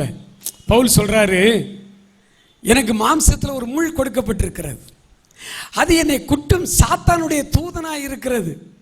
நான் அது என்னை விட்டு நீங்கும்படி 3 தடவை ஜெபம் பண்ணேன். நான் 3 தடவை ஜெபம் பண்ணுறேன். 3 தடவை ஆண்டவர் சொல்றார், இருக்கட்டும்பா, இருக்கட்டும், உன் பலவீனத்தில் என் கிருபை பூரணமாய் விளங்கும் அப்படின்னு சொல்லிட்டாரு அப்படின்னு சொல்கிறாரா. அதுக்கு காமெண்ட்ரி எழுதுறாங்க. எழுதுறது எல்லாமே தியாலஜியன்ஸ் தான். அவங்க என்ன எழுதுறாங்கன்னா, இருக்கலாம், அந்த முள் எதுவாக இருக்கலாம். பலர் பல காரியங்களை சொல்கிறாங்க. அதில் ஒரு காமெண்ட்ரியில் நம்ம வாசிக்கிறோம், மிக அழகாய் அவர் சொல்கிறாரு. கலாத்தியருக்கு எழுதும்போது சொல்லுவார், உங்கள் கண்ணை பிடுங்கி எனக்கு தர்றதுனா கூட நீங்கள் தந்திருப்பீங்கல்ல. அதாவது கண்ணு தெரியாமல் தமஸ்கு நேர்த்தரில் போகும்பொழுது ஒரு சடுதியில் ஒரு ஒளி அவன் மேலே அடித்து கண்ணு குருடா போச்சு பார்த்தீங்களா. 3 நாள் புசியாமலும் குடியாமலும் ஒரு வீட்டில் உட்காந்து ஜெபம் பண்ணிக்கிட்டு இருந்தாரா? கதை கேட்குறீங்க. அனனியா வந்து ஜெபிச்சாரா தலையில் கையை வச்சு? அப்படி ஜெபிக்கும் பொழுது அவருடைய கண்கள்ல இருந்து மீன் செதில்கள் மாதிரி வந்து விழுந்துச்சா? அப்படி விழும் பொழுது அவருடைய ஒரு கண், வலது கண்ணா இருக்கலாம், இடது கண்ணா இருக்கலாம், நரம்பு ஏதோ கட் ஆகிருந்திருக்கான். அதனால அவர் பிரசங்கம் பண்ணும் பொழுது ஆளே ஷார்ட்டா இருப்பாரு, என்னைய மாதிரி பால்டு கட்டு. அவரை பார்க்கறதுக்கு ஒரு ரசிக்கிற உருவம் அவற்றை கிடையாது. அவர் ஒரு பிரசங்கியாருக்குள்ள அந்த ஒரு அந்த மெஜஸ்டி, சில பிரசங்கியாரை பார்த்தாலே ஆச்சரியமா தெரியும். இந்த வெள்ளையா இருக்கவன் பொய் சொல்ல மாட்டாங்கிற மாதிரி கோட்டு கீட்டு போட்டு ஸ்டைலாக வந்துட்டாங்கன்னா நம்ம ஆட்கள் எல்லாத்தையும் நம்பிடுவாங்க இல்லை. சரி, அப்படிப்பட்ட உருவமும் ஒரு கிடையாது பவுலுக்கு. அவர் ரொம்ப ஷார்ட்டாக உணர்ச்சி வசப்பட்டு பேசிட்டாருன்னா கண்ணில் இருந்து அப்படியே ப்ளீடிங் ஆயிரும், ரத்தம், கண்ணு மங்கலா வேற தெரியும். ஐயோ, அவர் பட்ட பாடு கொஞ்சம் நஞ்சம் இல்லை. அதுக்கு அவங்க இந்த தியாலஜியன்ஸ் எழுதும் பொழுது அதுக்கு ஆதாரம் என்ன காட்டுறாங்கன்னா, கலாத்தியருக்கு எழுதும்போது அவர் சொல்றாரு, உங்கள் கண்ணை பிடுங்கி எனக்கு தர்றதுனா கூட நீங்க தந்திருப்பீங்கல்ல, நீ அப்படி தேவதூதனை போல பார்த்துக்கிட்டீங்கல்ல அப்படி சொல்ற. பார்த்தீங்களா, அந்த கண் தான் அவருக்கு பிரச்சனை. அதனால தான் உங்க கண்ணில் ஒரு கண்ணை எனக்கு தரலாங்கிற அளவுக்கு அவர் அன்னைக்கு பேசினார் அப்படின்னு அவங்க சொல்றாங்க. அப்படி இருக்கலாம் அப்படின்னு சொல்றாங்க. சரி, போட்டு இப்படி தியாலஜிக்கல் கிளாஸ் நடத்தின மாதிரி பேரக்கூடாது. சரி, அப்போ பாருங்க, அவர் சொல்றாரு, நான் எதற்காய் கிறிஸ்து இயேசுவினால் பிடிக்கப்பட்டேனோ அதை நான் பிடித்து கொள்ளும்படிக்கு ஆசையாய் தொடர்கிறேன். அப்படின்னா நம்ம எவ்வளவு கவனமா இருக்கணும் பாருங்க. பெற்றுக்கொண்ட இந்த கிறிஸ்தவ வாழ்க்கையை, ஏற்றுக்கொண்ட இந்த கிறிஸ்துவின் ரட்சிப்பை யோனாவில் எழுதுறார். நிறைய ஊழியக்காரர்கள், நிறைய தேவ பிள்ளைகள் தங்களுக்கு வரும் கிருபையை போக்கடிக்கிறார்கள், வீணாக்குகிறார்கள். யோனா சொல்றார் அந்த வார்த்தை, தங்களுக்கு வரக்கூடிய கிருபைகளை, கிருபா வரங்களை, கிருபைகளை, அழைப்பை, தாளந்துகளை அநேகர் வீணாய் போக்கடிக்கிறார்கள். வேலை வேணும், வேலை வேணும், வேலை வேணும்னு படித்த இளைஞர்கள் அதை வேடிக்கையாக கூட சொல்லுவாங்க. இந்த பிஇ வந்து எக்கச்சக்கமான பேர் நம்ம நாட்டில் படித்து முடிச்சுட்டு வேலை இல்லாமல் இருக்காங்கன்னு. உங்களுக்கு ஒன்று தெரியுமா? அறுப்பு மிகுதி, ஆட்களோ கொஞ்சம். வேலை காலி இருக்கு, வேக்கன்சி இருக்கு. நம்ம ஆண்டவரை நம்புறது இல்லை. நம்ம ஆண்டவரை நம்பி வேலைக்கு அனுப்புறது இல்லை பிள்ளைகளை. எவனோ ஒரு பிரைவேட் கம்பெனிக்காரன் 5000 ரூபா தாரான், 10,000 ரூபா தாரான்னு சொன்ன உடனே அவனை நம்பி அனுப்பி அவன் சக்கையா நம்ம பிள்ளைகளை புழிஞ்சி எடுத்து 20,000 கொடுக்கறதுக்குள்ள எவ்வளோ டியூட்டி பாருங்க. எலெக்ஷன் அறிவிச்சாச்சு. ஒவ்வொரு வாரமும் ஒவ்வொரு ஊரில் இந்த மாதிரி தான் பிரசங்கம் பண்ணிட்டு ஞாயிற்றுக்கிழமை ராத்திரியா காரில் நான் ராமநாதபுரம் போகிறேன். திங்கக்கிழமை காலையில் நான் வேலைக்கு போகணும். போகிற இடத்துலலாம் செக் போஸ்ட் வச்சு செக்கிங், பணம் எதுவும் கொண்டு போறியா அப்படின்னு. ஒன்றும் பிரச்சனை இல்லை, நம்ம காரில் போகிறோம், நிப்பாட்டுறோம், திறந்து காட்டுறோம், வந்து பார்க்க. நம்மகிட்ட என்ன இருக்கும்? பைபிள் இருக்கும், 2 பேக்கில் பழைய துணிமணி இருக்கும், வேற என்ன இருக்கும்? போன வாரம் சாத்தூர் முடிச்சு போனேன், ஒரு 4 இடத்துல மறித்து செக் பண்ணுறாங்க, எங்கேருந்து வாரீங்க, எங்கே போகிறீங்க. நாங்கள் பதில் சொல்லிட்டு வந்துடுவோம். பாவமாக இருக்கும். நடு ரோட்டில் ரெவின்யூ பீப்புள் காத்து அதுவும் பெண்கள் காத்து கிடக்குறாங்க. ஜீப்பை வச்சுக்கிட்டு பெண்கள் காத்து கிடக்குறாங்க. எதுக்கு? வயிற்றுப்பாட்டுக்கு தானே. அரசு உத்தியோகம், 1ஆம் தேதி சம்பளம், இரவெல்லாம் காத்து கிடக்க வேண்டியிருக்கு. இரவெல்லாம் காத்து கிடக்க வேண்டியிருக்குது. ஒரு சான் வயிற்றுக்கு தானேங்க மனுஷன் இந்த பாடுபடுறான். ஆண்டவர் சொல்றாரு, வேக்கன்சி என்கிட்ட நிறைய இருக்கு, நீ வா. ஆனால் நம்ம நம்ப மாட்டோம். ஏசுநாதரை நம்பி போனால் சோறு தருவாரா? ஏசுநாதரை நம்பி போனால் பேபிள் சம்பளம் கரெக்டாக ஏறிடுமா ஏடிஎம் கார்டில்? காசுனாலும் கவர்மெண்ட் வேலையாக இருக்கணும் ஐயான்னு சொன்னாங்க. இப்போ போச்சு. இப்போ கவர்மெண்ட் வேலையெல்லாம் நம்ப முடியல, வேஸ்டாக இருக்கு. அப்போ ஆண்டவரை நம்ம நம்பலை. ஆனால் தாவீது தன்னுடைய அனுபவத்தில் எழுதுறாரு, நான் இளைஞனாக இருந்தேன், இப்போ முதிர் வயது உள்ளவனானேன். என் ஜீவிய சரித்திரத்தில் நீதிமான் கைவிடப்பட்டதையும் அவன் பிள்ளைகள் அப்பத்துக்கு பிச்சை எடுத்ததையும் என் கண்களால் பார்க்கவில்லை. ரொம்ப வருஷத்துக்கு முன்னால இன்கம் டேக்ஸ் ஆபீசராக இருந்த ஒருத்தர், ஆண்டவர் சொன்னார் அப்படின்னு சொல்லிட்டு அரசு வேலையை ராஜினாமா செய்து விட்டு வந்து விட்டார் ஊழியத்துக்கு. அவர் எல்லா மீட்டிங்லையும் மேக்சிமம் சொல்லுவார், அரசாங்க வேலையை ராஜினாமா செய்து விட்டு ஆண்டவருக்காக நான் முழு நேரமாய் வந்தேன். ஏதோ ஏசுநாதருக்காக அவர் வேலையை விட்டு வந்தோடனே அவரை பிச்சைக்கார மாதிரி வச்சிருக்கார். ஒரு நாள் நான் தான், என்னை விட மூத்தவர், என்னோட சீனியர் அவர், ஒரு நாள் இதே பாளையங்கோட்டைக்கு வந்திருந்தார் கன்வென்ஷனுக்கு. அங்கே லாரா பேரடைஸில் ரூம் போட்டு கொடுத்துருந்தோம். இரவு சாப்பாடு கூட வாங்கினார். எல்லோரும் போய் ஹோட்டலில் சாப்பிட்டுட்டு அவரை தங்குறதுக்காக ரூமில் கொண்டு விட்டுமோ பேசிக்கிட்டு இருந்தார். அப்போ நான் கேட்டேன், அண்ணே நான் ஒன்று சொல்ல வருத்தப்பட மாட்டீங்களே அப்படின்னு. சொல்லு தம்பி அப்படின்னார். அண்ணே வேலையை விட்டு வந்தேன் ராஜினாமா பண்ணிட்டு கர்த்தருக்காக வந்தேன்னு சொல்கிறீங்களே எல்லா கூட்டத்துலேயும். நீங்கள் சொல்கிறத பார்க்க எங்களுக்கு எப்படி தெரியுதுன்னா, ஐயோ நல்ல அரசு உத்தியோகத்தை விட்டுட்டு வந்துட்டாரே, இனி இவர் என்ன செய்வார் பாவம் அப்படின்னு நாங்கள் நினைக்கிற மாதிரி நீங்கள் பேசுகிறீங்களே. நான் கேட்கேன், நீங்கள் வேலையில் இப்போ இருந்தீங்கன்னா எவ்வளோ சம்பளம் வாங்குவீங்க?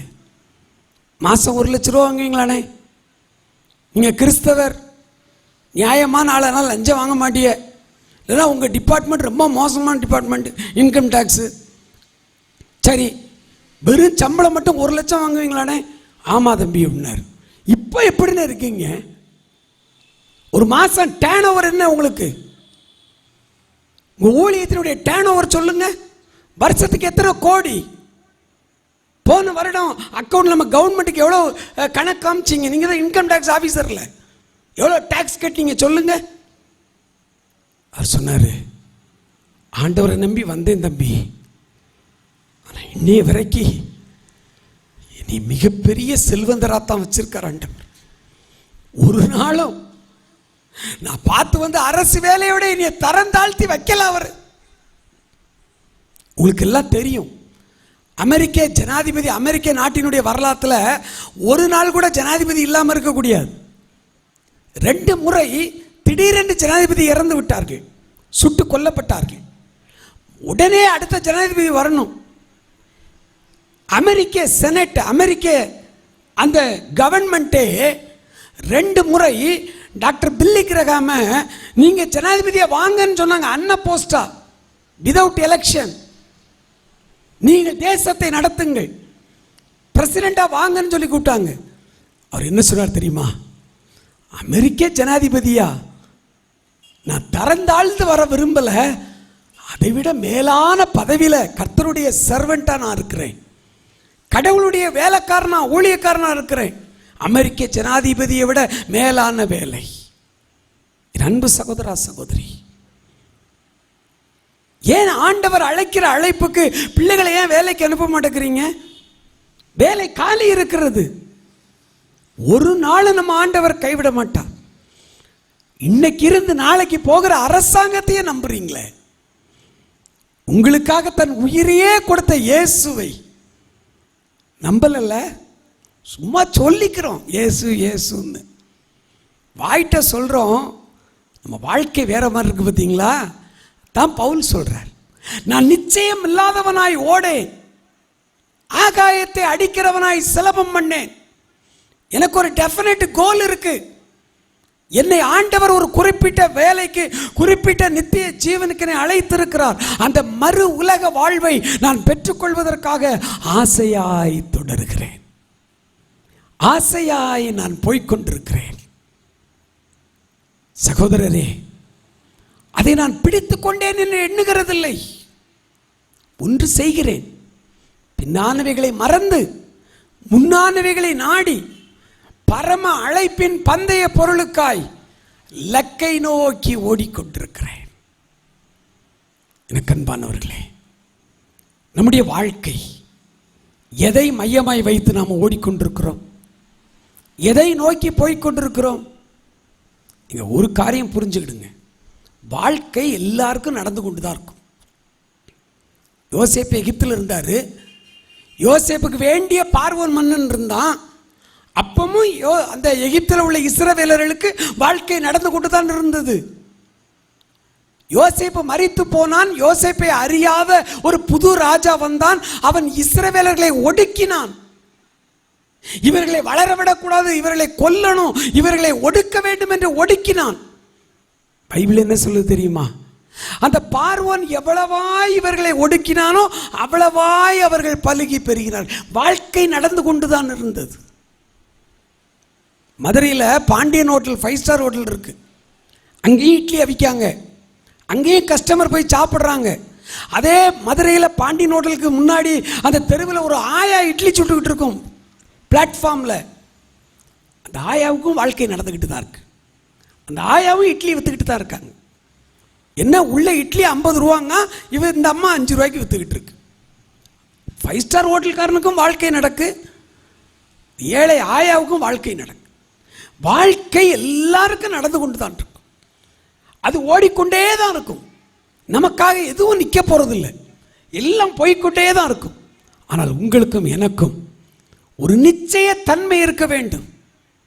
எதற்காய் நான் வாழ்கிறேன்? எதை சாதிக்க பிறந்தேன்?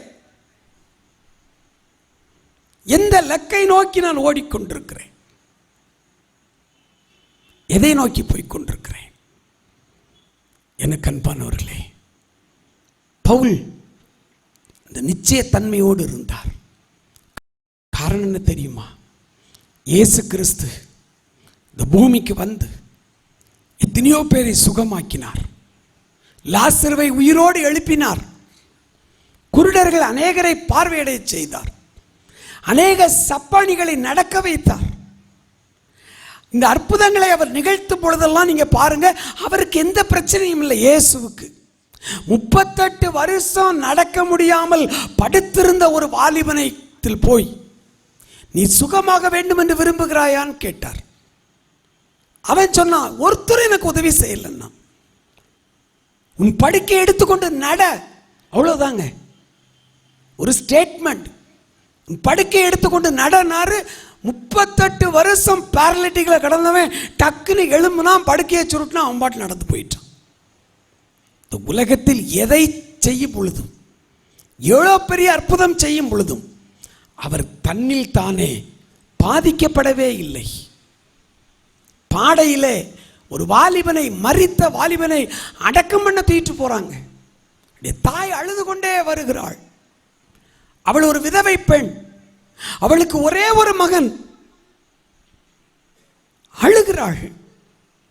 ஆண்டவர் கிட்ட வந்து பாடையை தொட்டார், அவ்வளவுதான். மரித்தவன் உயிரோடு எழும்பிட்டான். ஏங்க, எந்த அற்புதத்தையும் அவர் செய்வதற்கு அவர் எந்த கஷ்டமும் படல. ஆனால் உங்களையும் என்னையும்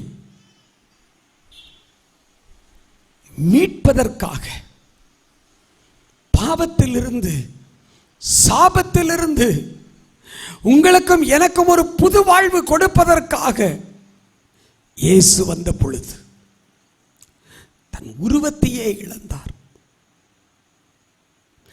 53வது அதிகாரம் ஏசாயா சொல்லுகிறது, நாம் பார்க்கும் பொழுது விரும்பத்தக்க ரூபம் அவருக்கு இல்லாமல் இருந்தது. அழகும் இல்லை, சௌந்தரியம் இல்லை. அந்த கேடடைந்தார். பாவத்திலிருந்து நம்மை விடுதலை செய்ய அவர் வந்த பொழுது அவர் தன் அழகை இழந்தார், தன்னுடைய முக ரூபத்தை இழந்தார், தன் இரத்தத்தை இழந்தார், தன்னையே இழந்து போனார், முற்றுமுடிய விட்டு கொடுத்தார். அப்படியானால் இந்த உலகத்தில் எந்த காரியத்தையும் விட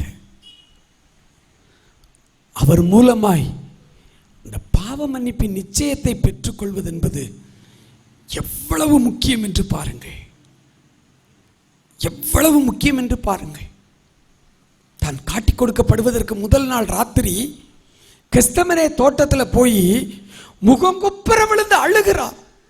என் பிதாவே, இந்த பாத்திரம் என்னால் சுமக்க கூடாது, ஆனாலும் என் சித்தம் அல்ல, உம்முடைய சித்தம் ஆகட்டும் என்று தாங்கொண்ணா துயரத்திலே மும்முறை தரையிலே வீழ்ந்து செபித்து அழுத போது பிதாவாகிய தெய்வம் ஒரு வார்த்தை தானும் பேசவில்லை. தன் பிள்ளையினிடத்தில் ஒரு தேவதூதனை அனுப்பி அவரை சிலுவைக்கு ஆயத்தப்படுத்தினாரே ஒழிய, தேற்றினாரே ஒழிய, தான் ஒரு வார்த்தை தானும் அவர்கிட்ட பேசல. கர்த்தரோ அவரை நொறுக்க சித்தமானார். அவர் பாடுபடும் பொழுது மௌனமாயிருந்தார், ஒரு வார்த்தை பேசவில்லை. சிலுவையிலே தொங்குகிறார். என் தேவனே, என் தேவனே, ஏன் என்னை கைவிட்டீர் என்று அவர் கதறும் பொழுது கூட தன் பிள்ளையினிடத்தில் ஒரு வார்த்தை தானும் அவர் பேசவில்லை. என் தெரியுமா, என் மகன் அழட்டும், என் மகன் சாகட்டும், என் மகன் ரத்தம் சிந்தட்டும். சிலுவையில் தாங்கொண்ணா துயரத்திலே அவர் கதறுகிறார். கர்த்தரோ மௌனமாயிரு. என் மகனுடைய மரணத்திற்கு பின்னால் 1000 பிள்ளைகள் என்னை அப்பா, பிதாவே என்று கூப்பிடுவார்கள்.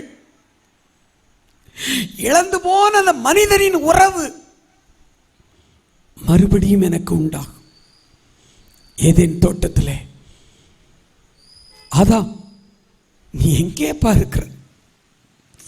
ஒரு நம்முடைய சிஎஸ்ஐ சபை சேர்ந்த ஒரு குருவானவர் சொல், வேதாகமத்தை உயர்த்தி காண்பித்து, ஆதாம், நீ எங்கே பார்க்கிற? இந்த வேதாகமத்தின் எல்லா பக்கங்களிலும் ஆண்டவருடைய இந்த வேதனையை நீங்கள் பார்க்கலாம். அன்று தொடக்கி அருந்து போன இந்த உறவை மறுபடியும் ஒட்ட வைப்பதற்கு ஆண்டவர் ஆவலோடு காத்திருந்தார்.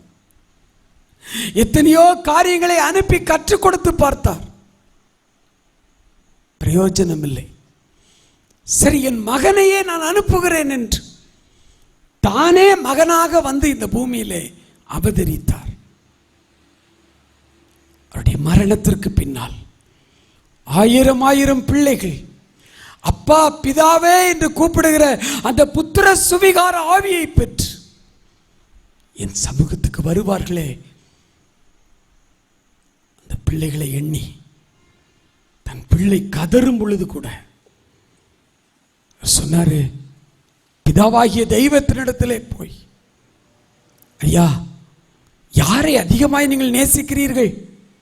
உங்கள் ஒரே பேரான குமாரனாகிய இயேசு கிறிஸ்துவையா அல்லது இந்த மனுக்குலத்தையா என்று அவரிடத்தில் கேட்டால் அவர் சொல்வார், உன்னதாயா ரொம்ப நேசிக்கிறேன். என் மகன் மேல் வைத்திருக்கிற நேசத்தை விட, ஏன் நான் என் மேல் வைத்திருக்கிற நேசத்தை விட உன்னதாயா அதிகமாக நேசிக்கிறேன், வா என்று கூப்பிடுகிறேன். எனக்கு அன்பானவர்களே, நரகத்திலே ஒருத்தன் கிடந்தான், ஐஸ்வர்யவான், கதறுகிறான், ஆபிரகாமே அப்படின்னா எனக்கு இன்னும் 5 பிரதர்ஸ் இருக்காங்க, அவங்கள என்ன மாதிரியே இந்த உலகத்தில் வாழ்ந்துகிட்டு இருக்காங்க, அவங்களும் உலக வாழ்க்கையை முடிச்சு வேதனை உள்ள இந்த நரகத்துக்கு வந்துவிடக்கூடாது, லாசருவை அனுப்பி சொல்லு. ஆபிரகாம் சொன்னார், மகனே, அங்கே மோசேயும் தீர்க்கதரிசிகளும் இருக்கிறார்கள், அவர்கள் வார்த்தைக்கு அவர்கள் செவி கொடுத்து மனம் திரும்பினா சரி. ஆட்களை அனுப்பி கொண்டே இருக்கிறார். இதை போல ஒரு சந்தர்ப்பம் நமக்கு வருமோ வராதோ தெரியாது. ஒன்றை விளங்கிக் கொள்ளுங்கள், உங்களுடைய பாவத்தையும் சாபத்தையும் நீக்குவதற்காக, பாவ பரிகாரமாக, பிராயச்சித்தமாக சுத்தமான இரத்தம் சிந்தப்பட்டது சிலுவையில். வாசிங்க, எபிரேயர் 2ஆம் அதிகாரம் 9வது வசனம் சொல்லுகிறது. எபிரேயர் 2ஆம் அதிகாரம் 9வது வசனம் இவ்விதமாய் ஆரம்பிக்கிறது, என்றாலும் தேவ கிருபையினாலே நம் ஒவ்வொருவருக்காகவும் மரணத்தை ருசி பார்த்தார் இயேசு. என்றாலும் தேவனுடைய கிருபையினாலே நம் ஒவ்வொருவருக்காகவும் மரணத்தை ருசி பார்க்கும்படிக்கு இயேசு இந்த பூமிக்கு வந்தார். சிலுவையிலே அவர் நம் ஒவ்வொருவருக்காகவும் ரத்தம் சிந்தி இருக்கிறார். ஒருவேளை இந்த பரந்த உலகத்திலே கோடிக்கணக்கான ஜனங்கள் இன்னும் ஒரு முறை கூட இயேசுன்னா என்னவென்றே தெரியாத மக்கள் வாழ்ந்து கொண்டிருக்கிறார்கள். ஆனால் நீங்கள், நான், உங்களுக்காகவும் எனக்காகவும் கூட அந்த வேதனையின் ரத்தம் சிந்தப்பட்டதே, எனக்காக அவர் சிந்தின அந்த இரத்த துளி என்மேல் வந்து இறங்கி இருக்கிறது. 1985 ஆண்டு ஜனவரி மாதம் 2ஆம் தேதி சாயங்காலம் என் ஆண்டவர் எனக்காக மரணத்தை ருசி பார்த்த அந்த ஒரு சொட்டு ரத்தம், எனக்காய் சிந்தின ரத்தம் என்மேல் வந்து விட்டது. ஆனால் நம் ஒவ்வொருவருக்காகவும் அணு அணுவாய் மரணத்தை ருசி பார்த்த இயேசு, உங்களுக்காய் அவர் சிந்தின அந்த ஒரு துளி ரத்தம் உங்கள் மேல் வந்து விட்டதா? அந்த ரத்தம் என் மேல் வந்திருக்கிறது ஐயா. ரொம்ப பேருக்கு பாரம்பரியமாய் பரம்பரையாய் கிறிஸ்தவராகவே பிறந்து வாழ்றதுனால எனக்காய் என் இயேசு சிந்தின அந்த ஒரு துளி ரத்தம் என் மேல் வந்துட்டா வரலையானே சந்தேகம். இந்த ஒரு துளி ரத்தம் உன்மேல் வந்திருக்கிறது என்பதற்கு என்ன அடையாளம் தெரியுமா? ஆண்டவரை அறியாத ஜனங்கள் செல்லும் போது அவர்களை பார்க்கும் பொழுது நம்முடைய உள்ளத்திலே ஒரு வேதனை வர வேண்டும். ஐயோ, என் சகோதரன், என் சகோதரி இன்னும் அவரை அறியாமல் வாழுகிறார்களே. அவங்க பெரிய கலெக்டரா கூட இருக்கலாங்க, முதலமைச்சர், பெரிய பெரிய அமைச்சர்களாய் கூட இருக்கலாம், உலகத்தில் மிகப்பெரியவர்களாக இருக்கலாம், மிக சாதாரணமானவர்களாக இருக்கலாம். இயேசுவை அறியாமல் வாழ்ந்தால், எனக்குள் அந்த வேதனையின் ரத்தம் இருக்குமானால், அது என் உள்ளத்தை வேதனைப்படுத்தும். ஐயோ, என் ஜனம் இன்னும் ரட்சிக்கப்படவில்லையே. இந்தியா என் தாய்நாடு. இந்தியர்கள் யாவரும் என் உடன் பிறந்தவர்கள். என் தாய் திருநாட்டை உளமாற நேசிக்கிறேன் என்று பள்ளிக்கூடத்திலும் கல்லூரியிலும் உறுதிமொழி எடுத்தோமே, சும்மாதானே சொல்லி இருக்கிறோம். மாய்மாலமாய்த்தானே வாழ்ந்து கொண்டிருக்கிறோம். அஸ்ஸாமில் 10 பேர் செத்தா எனக்கு என்ன, பீகார்ல வெள்ளத்துல 10 பேர் செத்தா எனக்கு என்ன வாழ்ந்து கொண்டிருக்கிறோம். அப்படியானால் அந்த சிலுவையிலே இயேசு சிந்தின அந்த வேதனையின் ரத்தம், உனக்காய் சிந்தப்பட்ட அந்த ஒரு துளி ரத்தம் இன்னும் உன் மேல வரல, காத்திருக்கிறது, உன் பக்கத்திலே காத்திருக்கிறது. 2 பேராவது 3 பேராவது என் நாமத்தினாலே எங்கெல்லாம் வருகிறீர்களோ அங்கெல்லாம் உங்கள் நடுவிலே நான் இருக்கிறேன் என்று சொன்னவர், அவர் இப்பொழுதும் நம் நடுவில் தான் இருக்கிறார். அந்த வேதனையின் இரத்த துளி ஆண்டவர்கிட்ட கேட்பீங்களா? ஆண்டவரே, எனக்காக நீர் வடித்த அந்த ரத்தம், எனக்காக சிலுவையிலே நீர் கொட்டி தீர்த்த அந்த ஒரு துளி ரத்தம், என் ரத்தம், அது எனக்காய் சிந்தப்பட்டது, அது என் மேல் வரட்டும்யா. உங்களுக்கு எல்லாருக்கும் தெரியும், நான் வேற எந்த சபையில் போன வாரம் சாத்தூர்ல பேசினேன். அங்க ரொம்ப பேருக்கு நீ யாருன்னே தெரியாது. ஆனால் உங்க எல்லாருக்கும் தெரியும் நான் இந்த சபையை சேர்ந்தவன். இங்கேதான் என்னுடைய வீடு. அரசாங்கத்தில் நானும் என் மனைவியும் அரசாங்கத்தில் வேலை செய்து கொண்டிருக்கிறோம்.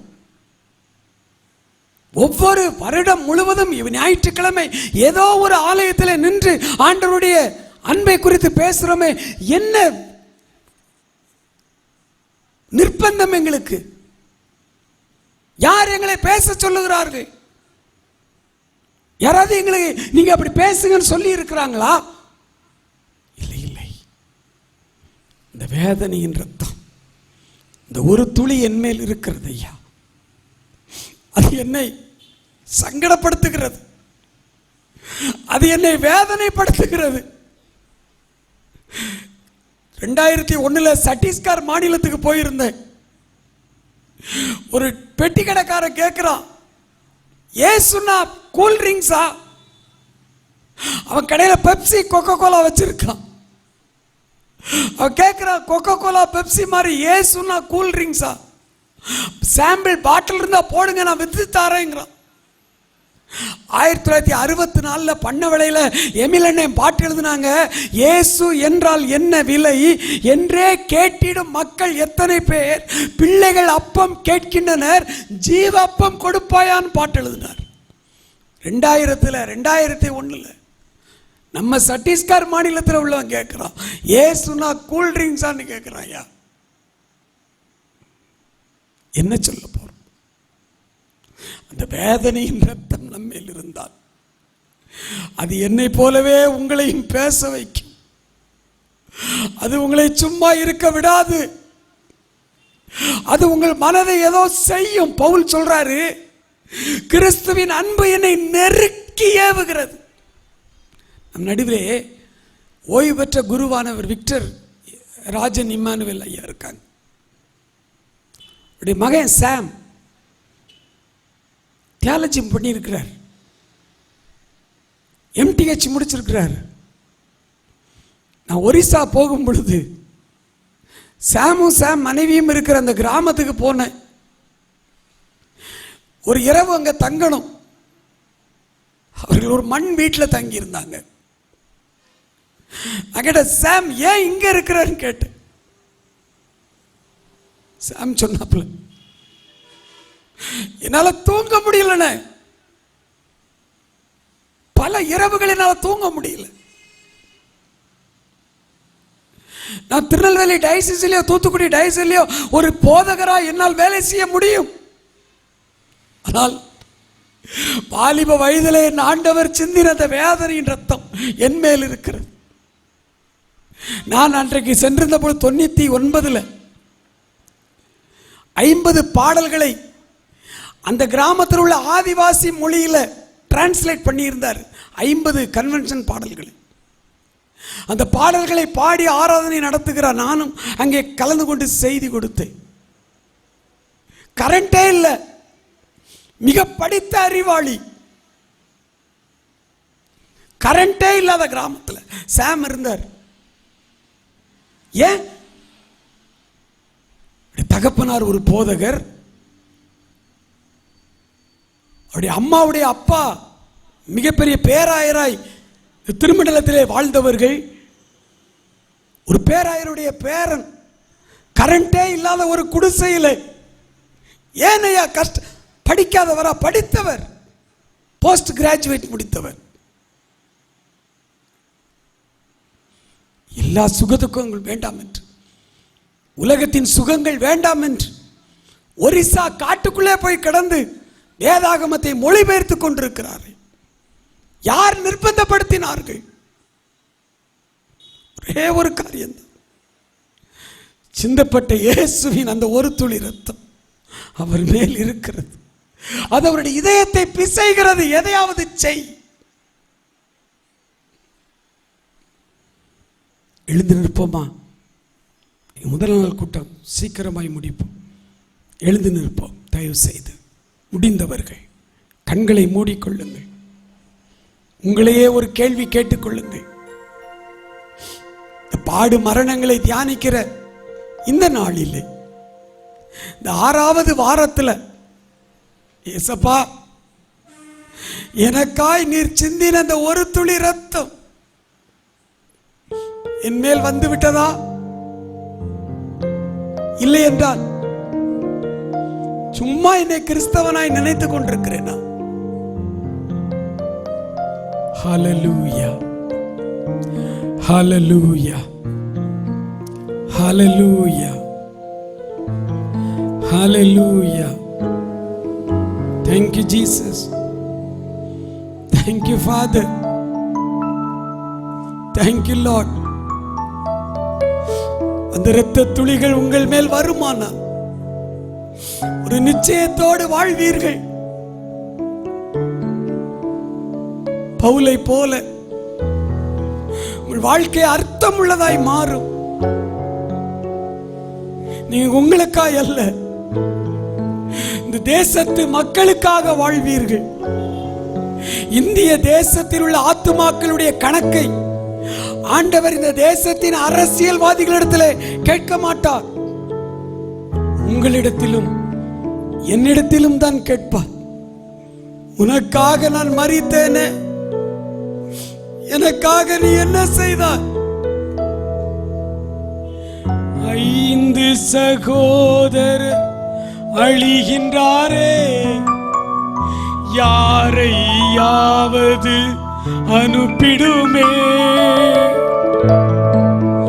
5 சகோதரர் அழிகின்றாரே, யாரையாவது அனுப்பிடுமே. யாரை நான் அனுப்பிடுவேன்? யார்தான் போவார் எனக்காக? யார்தான் போவார் எனக்காக?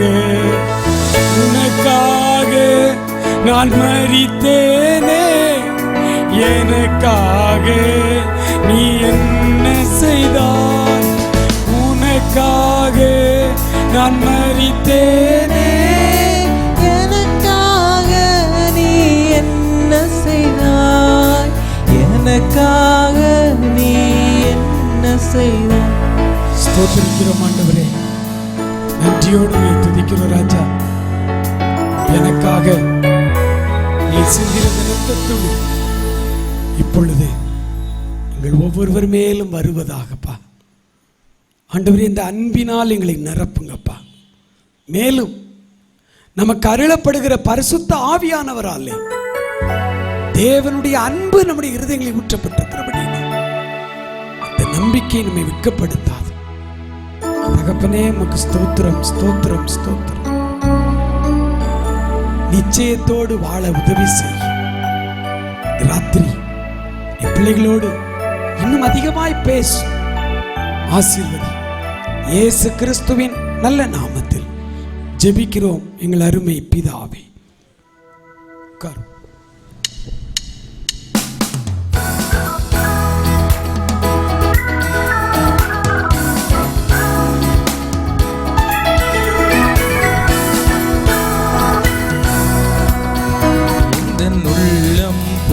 கவியாலே பொங்க இயேசுவை பாடிடுவேன். அவர் நாமம் முற்றுண்ட பரிமள தைலம், அவரையே நேசிக்கின்றேன். இந்த உள்ளம் புது கவியாலே பொங்க இயேசுவை பாடிடுவேன். அவர் நாமம் முற்றுண்ட பரிமள தைலம், அவரையே நேசிக்கின்றேன். அல்லேலூயா துதி அல்லேலூயா, இந்த நண்பராம் இயேசுவை பாடிடுவேன். அல்லேலூயா துதி அல்லேலூயா, இந்த நண்பராம் இயேசுவை பாடிடுவேன்.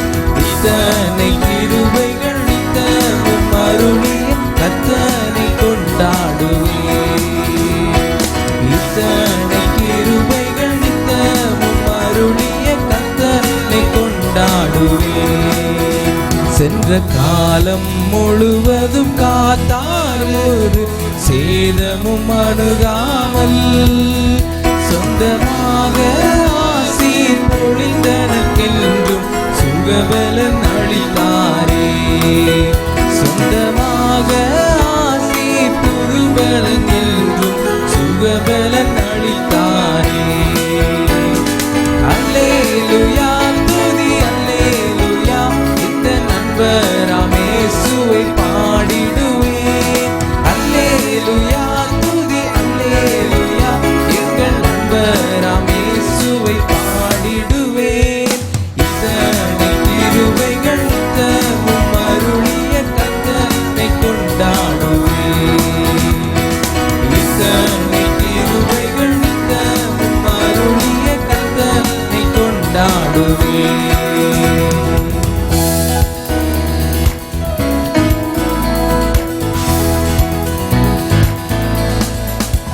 பஞ்சகாலம் பெருகிட நேர்ந்தாலும் தம் தஞ்சமே ஆனாரே.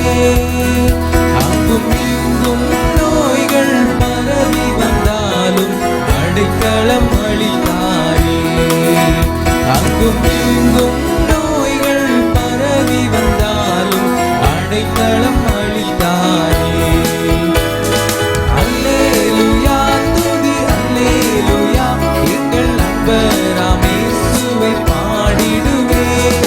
அல்லேலூயா துதி அல்லேலூயா, எங்கள் நண்பராம் இயேசுவை பாடிடுவேன். இத்தனை கிருபைகள் நித்தமும் அருளிய கர்த்தனை கொண்டாடுவேன்.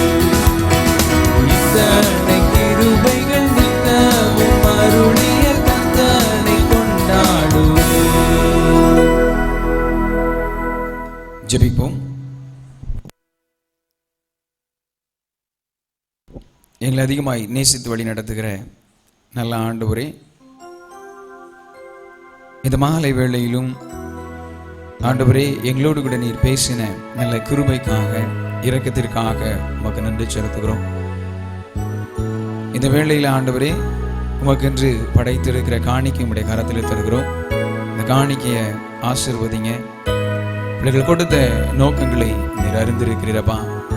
இனமாக இந்த வேளையில ஆண்டவரே எங்களுடைய ஆவிக்குரிய வாழ்க்கையிலே நாங்கள் உயிரடையத்தக்கதாய் உம்முடைய பரிசுத்த இரத்தம் எங்கள் மேல் சிந்தி இருக்கிறதை நாங்கள் ஒவ்வொருவரும் உணர்ந்து கொள்வதற்கு சிந்தப்பட்ட நோக்கத்தை நாங்கள் உணர்ந்து ஆண்டவரே அதன்படி நாங்கள் செய்வதற்கு எங்கள் ஒவ்வொருவரையும் நீர் எடுத்து பயன்படுத்தும்படியாக நாங்கள் செபிக்கிறோம். சுவாமி, உம்முடைய கரந்தாமை வந்திருக்கிற பிள்ளைகள் ஒவ்வொருவரோடு கூட இடைப்படட்டும்.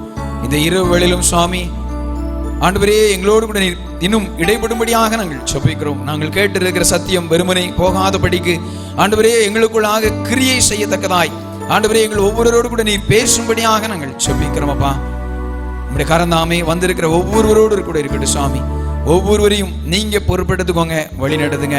பிள்ளைகளோடு கூட நீர் பேசியிருக்கிற இந்த வார்த்தை அவர்களுக்குள்ளாக கிரியை செய்யட்டும். ஆண்டவரே உம்மண்டை கிட்டி சேர்வதற்கு ஒவ்வொருவருக்கும் நீர் பலனையும் அனுக்கிரகத்தையும் பாராட்டும்படியாக நாங்கள் செபிக்கிறோம். சுவாமி, உடைய கரம் எங்கள் ஒவ்வொருவரையும் பாதுகாக்கட்டும், பலப்படுத்தட்டும். இந்த இரவு வேளையில் நித்திரை தாங்க முக்கியமானால் ஆண்டவரே நாளை தினத்தில் காலை வேளையில் எழுந்து ஆண்டவரை உம்மை ஆராதிக்க, ஆண்டவரே உம்மை துதிப்பதற்கு எங்கள் ஒவ்வொருவருக்கும் பலன் தரும்படியாக நாங்கள் ஜெபிக்கிறோம் அப்பா. நாளை தினத்தில் நாளை மறுதினத்தில் நடைபெற போகிறதான கூடுகைக்காகவும் ஜெபிக்கிறோம். அந்த கூடுகை வேளையில் உம்முடைய பிரசன்னம் இருக்கட்டும், உம்முடைய பாதுகாப்பு இருக்கட்டும். நீரே எங்களை பொறுப்படுத்திக் வழி நடத்தும். உம்முடைய கரத்தில் எங்களை தாழ்த்தி அர்ப்பணிக்கிறோம். அன்பான எங்களை இயேசுவின் ஜெபிக்கிறோம் எங்கள் ஜீவனுள்ள நல்ல பிதாவே, ஆமென். நம்முடைய கர்த்தராகிய இயேசு கிறிஸ்துவின் கிருபையும் பிதாவாகிய தேவனுடைய அன்பும் பரிசுத்த ஆவியினுடைய ஐக்கியம் அந்யோன்யம் நம்மனோடு கூட இன்றும் என்றும் சதாவும் தங்கியிருப்பதாக. ஆமென். கர்த்தர் உங்களோடு இருப்பாராக. தேவ சமாதானத்தோட போய் வர கடவோம். ஹல்லேலூயா, ஹல்லேலூயா.